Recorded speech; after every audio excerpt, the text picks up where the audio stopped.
merci Seigneur. Alors je vais vous prêcher la parole de Dieu ce soir. C'est une joie dans mon cœur. Vous savez, lorsqu'on prend la parole, c'est une joie dans nos cœurs. Non pas parler d'une parole de nous, mais lorsqu'on parle de celui qu'elle vous a dit ma compagne tout à l'heure. Dieu a changé mon foyer. C'est lui que nous parlons. Celui qui n'est pas limité. Celui qui s'appelle Jésus. Et dans mes messages, je le présenterai toujours. Jésus-Christ, notre Sauveur. Il est parmi nous ce soir. Amen. Il n'y a pas grand-chose à faire. L'évangile, elle est simple. Des fois, parfois, on la complique. Et des fois aussi, je suis compliqué. Mais je voudrais vous dire, à m'adresser à ceux qui sont entrés ce soir ici. Il y a quelque chose à faire, comme on s'approche. Il dit le texte dans 1 Pierre 2 au verset 3. Si vous avez goûté que le Seigneur est bon, approchez-vous de lui, pierre vivante, rejetée par les hommes, mais choisie, précieux de mon Dieu. Tu as de la valeur aux yeux de Dieu. Vous savez qu'il faut goûter. Hein, le spécialiste, le voyageur, il aime goûter. Aujourd'hui, je te présente quelque chose de meilleur. Goûte le Seigneur. J'ai pas de grands mots ce soir. De goûter celui qui transforme. De goûter celui qui apporte un vrai sens dans une vie. Comme on l'a, on ne peut plus s'en séparer. Ah, c'est vrai. Je vous rassure. Comme tout le monde, la vie n'est pas facile. Mais goûtez celui qui vient combler un cœur. Il s'appelle Jésus. Amen. Gloire à Dieu. Alors ce soir, je vous présente Jésus, celui qui connaît les cœurs. Alléluia. Je voudrais me laisser conduire ce soir, mais je voudrais que tu prennes l'importance de savoir que tu es rentré ici, dans cette réunion. Peut-être que tu es au milieu là, de nous, tu es là, et puis personne peut-être connaît ta situation, et toi tu connais ton besoin, tu connais ton état, et en réalité tu n'as rien pour t'assoiffer. C'est toujours pareil, le cours de la vie, on recommence toujours pareil. C'est le courant de la vie qui veut ça. On se lève, on met le pied par terre, voilà les soucis, voilà les tracas, voilà pour certains les angoisses, voilà des fardeaux, voilà que le foyer ne va pas, que le mari ne va pas, et il se passe quelque chose, on ne comprend pas. Eh bien, il y a une invitation ce soir. Il dit dans Jean 7, 37, le dernier jour, le grand jour de la fête, Jésus se tenant debout s'écria, si quelqu'un a soif, qu'il vienne à moi et qu'il boive. Celui qui croit en moi, des fleuves d'eau vive couleront dans sa vie. Alléluia. C'est merveilleux, Seigneur. Quel appel. Imaginez-vous, le Seigneur, il est dans la salle. Il te dit, si quelqu'un vient à moi, si quelqu'un a soif, et si quelqu'un en réalité est dans le besoin, il a besoin d'être secouru, parce que le monde, ça ne rassasie pas. Mais il dit, si quelqu'un vraiment a soif, qu'il vienne à lui et qu'il boive des fleuves d'eau vive, couleront dans son sein. Alléluia. Voilà le Dieu que je prêche.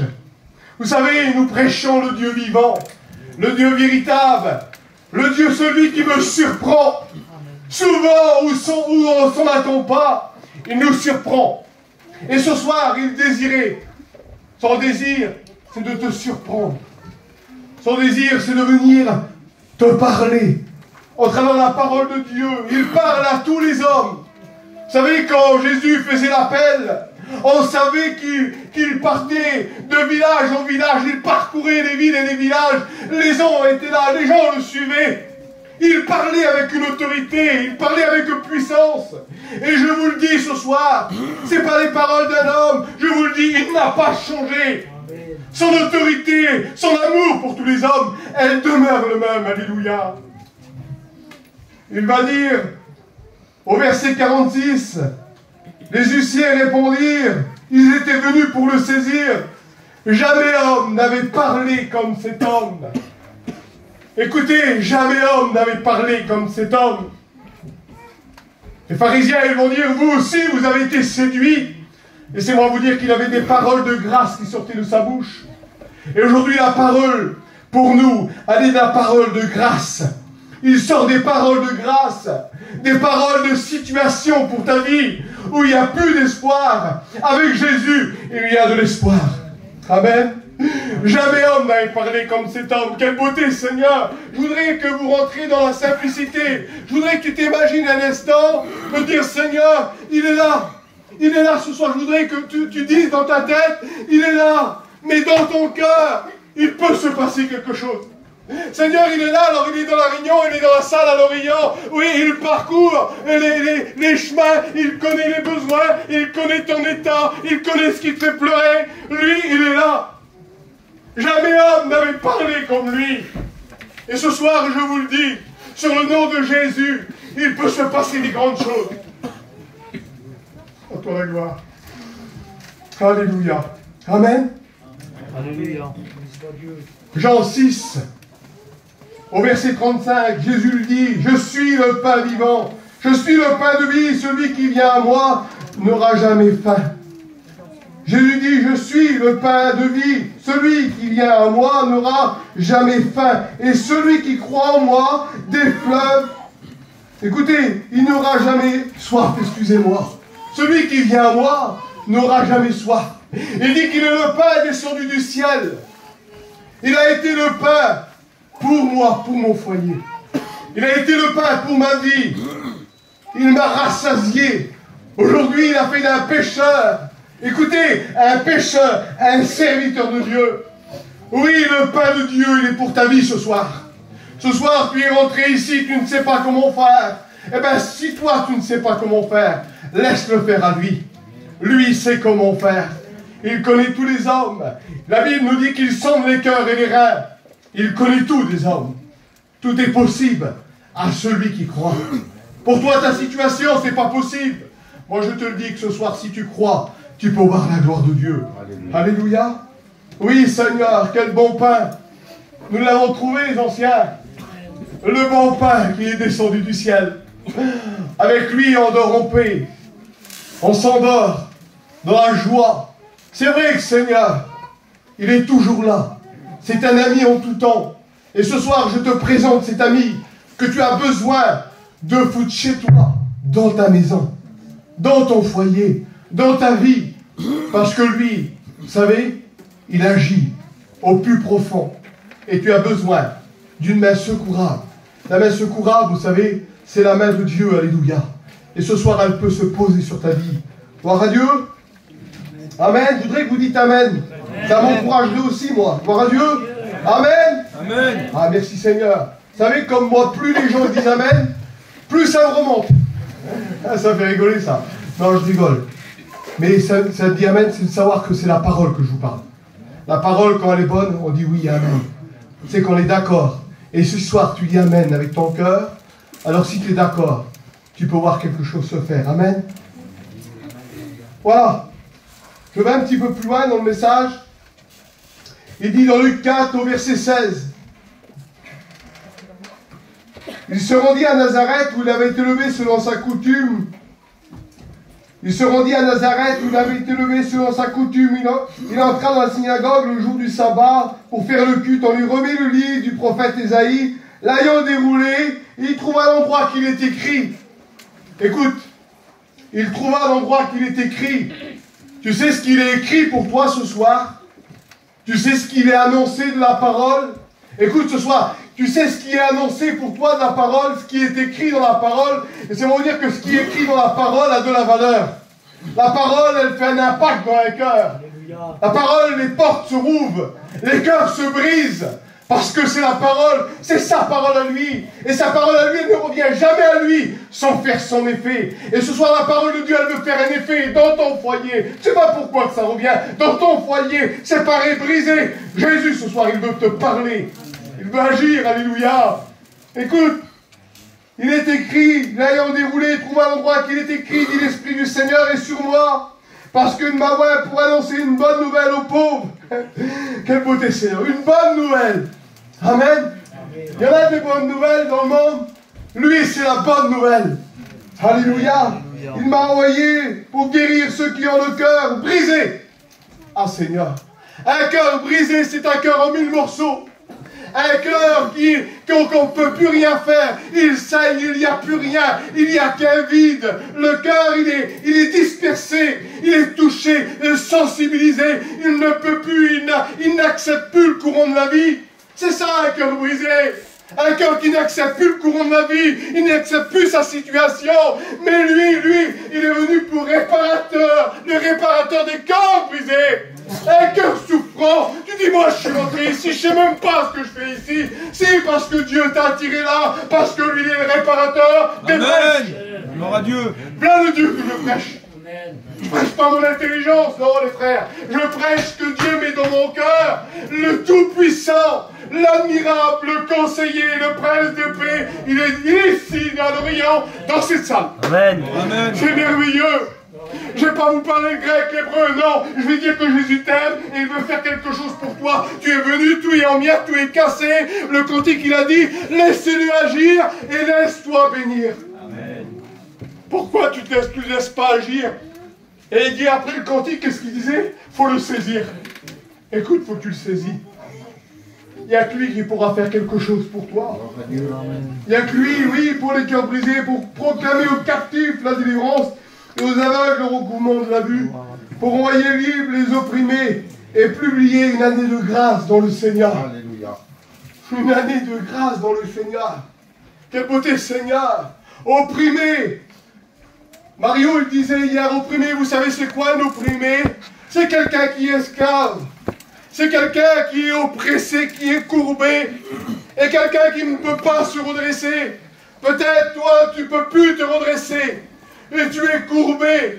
Mais laissez-moi vous dire sur un bout de Jésus ce soir, tu te redresses.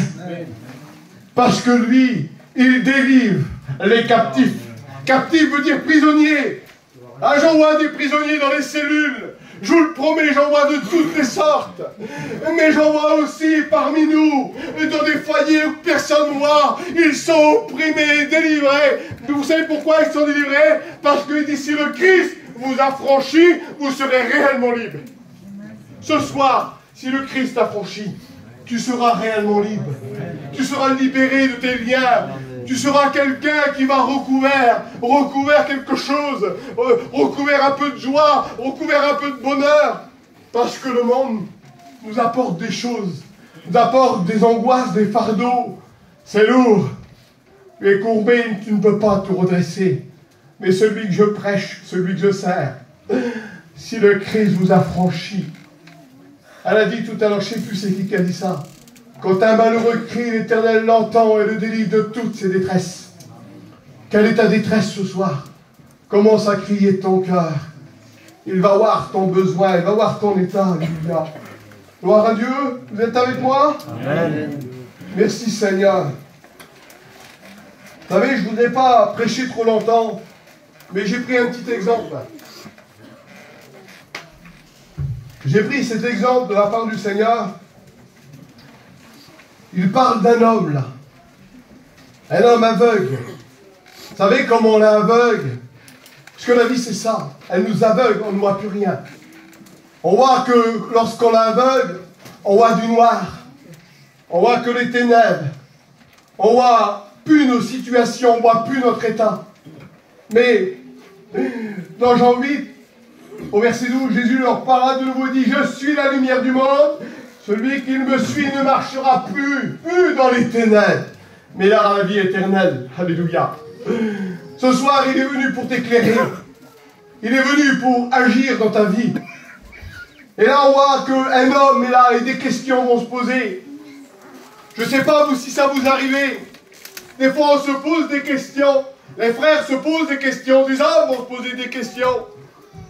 Comment que cet homme a pu changer? Comment cet homme a pu revenir dans son bon sens? On voit des personnes, écoutez, en un instant, avec un mot de Dieu, un contact de Dieu. J'ai vu des personnes totalement libérées en un instant. J'ai vu totalement, écoutez, des guérisons se faire sur place. J'ai vu des délivrances s'opérer tout de suite. Et qu'est-ce qui serait étonnant de la part de l'Éternel? Dites-moi, est-ce qu'il serait étonnant? Est-ce que tu as la foi dans ton cœur que de refranchir la porte d'ici, là, et puis que ton foyer, là, il va être réconcilié? et que la paix de Dieu, et que tu vas voir clair, tu vas voir ton état, tu vas te reconnaître pécheur, et tu vas reconnaître que lui, il est le Christ. Tu vas reconnaître qu'il est le Dieu puissant, le vivant, celui qui apporte la paix. Il dit qu'il leur donne, et la paix, elle existe. Ce soir, s'il leur donne la paix, elle vient chez toi. Quelle beauté, Seigneur. Tu ne l'achèteras pas, la paix. Non, tu n'achèteras pas non plus la sécurité.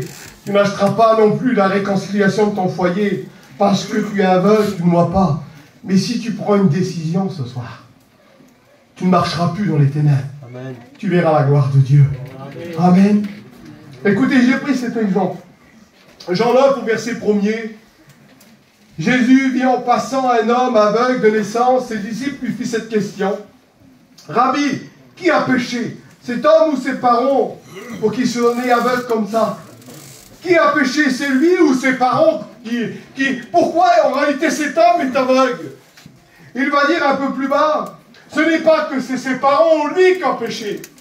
Il dit c'est afin que l'œuvre de Dieu soit manifestée. Amen. Amen. Écoutez, c'est afin que l'œuvre de Dieu se manifeste. C'est afin qu'il faut que vous voyez que le Christ est capable de faire quelque chose. Il serait beau ce soir de voir quelque chose. Vous savez, des fois je parlais de ça. Quand on voit une guérison, c'est merveilleux, c'est bénissant, ça bénit mon cœur. Mais quand je vois une vie transformée, elle change en instant, elle rencontre le Dieu vivant, et là elle est transformée. Il t'appelle à minuit du soir, il pleure au téléphone, c'est plus le même homme. C'est pourquoi? Parce que Jésus a parlé. Et là on voit une chose, c'est que Jésus va parler. Il va avoir un homme qui est là, aveugle de naissance. Et quand cet homme, il est là, ils sont là, tous les hommes sont là, il est devant le temple, cet homme. Et puis tous les hommes vont voir cet homme, il est aveugle de naissance, il est là, il a son problème, il ne voit pas. Imaginez-vous quelqu'un qui ne voit pas, ça ne doit pas être facile. Ça doit être dur de ne pas voir. Eh bien, laissez-moi vous dire que quand on ne voit pas son état, c'est malheureux. Vous savez, ma femme, tout à l'heure, ce matin, m'a fait voir une caméra de mon passé. Je me suis vu. Vous savez ce que j'ai fait? Je dis, éteins-moi vite ça. J'ai l'état que je suis. 130 kilos, v'là la gueule, un pitbull. J'ai l'état, vite, j'ai éteins-moi ça. J'ai dit, Seigneur, pourvu que je ne reviens pas comme ça. Écoutez, c'est pareil pour la vie chrétienne. Pourvu que je ne retombe pas aveugle. Parce que je ne voyais pas mon état. Mais maintenant, aujourd'hui, je vois. Ça dit pas Amen, là, Eric. Je vous détends. Hein. Par Dieu. Écoutez. Là, il va se passer quelque chose. Cet homme qui est là, il va voir Jésus en face de lui. Jésus est là et il va prendre de la terre. Vous savez que l'homme est tiré de la terre, est tiré de la poussière. Quand il est là, il va prendre de la terre et puis il va commencer à l'appliquer sur les yeux de l'aveugle avec de la salive. Il est là, il est en train de faire comprendre à l'homme là qu'il faut que l'humain, dans l'humain, il y a le divin. Écoutez, dans Jésus-Christ qui est venu sur la terre, l'homme fait de chair, l'homme avec ses douleurs, ses souffrances, il était habité, rempli de Dieu, rempli de son Père, il était envoyé pour faire la volonté de son Père, alors il fallait que l'œuvre de Dieu, elle se manifeste, il fallait qu'on voie la gloire de Dieu, les gens étaient là, et quand il a appliqué cette boue, c'est un peu bizarre, prendre de la boue par terre, l'appliquer sur les yeux, mettre de la salive, et il lui dit quelque chose. Il l'appelle à quelque chose. Il va lui dire descends. Il va lui dire descends. Va au réservoir de Siloé, non, qui signifie envoyer. Et comme toi ce soir, il t'envoie à descendre de ton orgueil, à descendre de ta misère et à venir au pied de la croix et de lui faire confiance parce qu'il a quelque chose pour toi. Il veut réparer ce qui est cassé. Il veut te pardonner de ton péché. Va et descends au réservoir de Siloé. Il aurait pu dire non, je ne peux pas, je suis aveugle, j'ai pas envie, je ne vois pas. Il lui dit sur une parole, parce que l'homme, il dit jamais homme n'avait parlé comme cet homme, alors il va descendre. C'est beau David, hein? Un homme qui descend, qui veut rencontrer, qui laisse sa misère ici, à la salle de l'Orient et qui repart heureux, transformé avec le Christ tout entier. C'est merveilleux. Hein David? C'est beau, hein? Alors là, cet homme, il va écouter. Parce qu'il est aveugle, parce qu'il en a marre, t'en as pas marre, toi. T'en as pas marre, ta misère. Il va descendre au réservoir de Siloé. Non, qui signifie envoyé, sur les paroles de Jésus quand il va descendre. Parce qu'il l'avait écouté. Il va prendre cette eau, quelle beauté Seigneur. C'est l'eau que tu écoutes ce soir de la parole de Dieu. Celle-là qui veut te désaltérer. Quand il commence à prendre de cette eau-là, il se passe quelque chose. Il voit clair, alléluia. Quand tu commences à prendre la parole dans ton cœur et la saisir et tu le laisses agir, alors tu vas voir clair, les écailles vont tomber et tu vas voir la gloire de Dieu. Cet homme, il est là et puis écoutez, il y a encore des questions. Il y a encore des questions, il y a des hommes qui sont là. Et puis on va lui dire quelque chose. On va lui dire, ah oui, eux, ils sont là aussi au réservoir de Siloé, ils se lavent, ils sont juste propres. Et puis lui, quand il se lave, là, il voit clair. Ils vont dire quelque chose. Qui t'a fait ça? Eh oui, il lui dit, comment tes yeux sont-ils ouverts? Comment tes yeux sont-ils ouverts? Oui, ils répondirent. Et c'est là que ça me plaît, moi. Il va répondre quelque chose.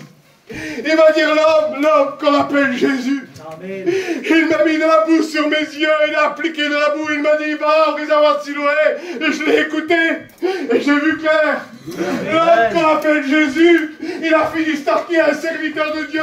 L'homme qu'on appelle Jésus, il a mis des chrétiens partout sur ton chemin, et toi tu ne vois pas, tu es aveugle. Comment t'en sortir? Oui, il t'appelle à descendre au réservoir, il t'appelle à descendre à la croix, et le saisir. Amen. Seigneur, je suis aveugle, je suis dans la misère, je suis dans la drogue, je te le dis au nom de Jésus, t'es libéré, le captif, il est venu pour toi, pour te libérer, enlever tes chaînes invisibles, tes liens, le Christ est ici, il veut agir. Amen. Tu vois plus clair, tu vois plus ta situation, laisse-le faire ce soir, laisse-le faire l'homme qu'on appelle Jésus. C'est lui. Alors on va poser des questions à cet homme. On va venir voir ses parents. Est-ce qu'il était vraiment aveugle? Et puis un tel homme, s'il disait qu'il reconnaissait le Christ, il ne pouvait plus rentrer dans les synagogues. Ils vont dire, il est agir. Allez lui demander. Allez lui demander quand ils vont lui demander. Est-ce que vraiment il l'a fait? Est-ce que c'est lui? Un homme pécheur, Jésus, c'est un homme pécheur. Il va dire, écoutez, je sais une chose, c'est que j'étais aveugle, et maintenant je vois. C'est beau, Seigneur, l'évangile. J'étais aveugle, et maintenant je vois. Amen. Je voudrais qu'on puisse, Seigneur. J'étais aveugle, et maintenant je vois. J'étais dans ma misère, mon foyer était dans la misère, j'étais un homme pécheur, je ne voyais pas.